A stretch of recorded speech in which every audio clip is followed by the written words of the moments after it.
have the pleasure to present to you Dr. Martin Luther King, Jr.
In a sense, we've come to our nation's capital to cash a check.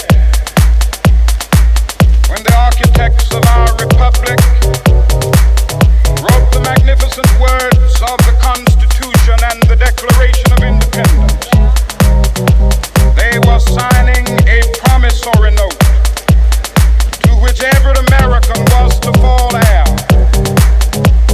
This note was a promise that all men, yes, black men as well as white men, would be guaranteed the unalienable rights of life, liberty, and the pursuit of happiness. It is obvious today that America has defaulted on this promissory note insofar as her citizens of color are concerned.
Former slaves and the sons of former slave owners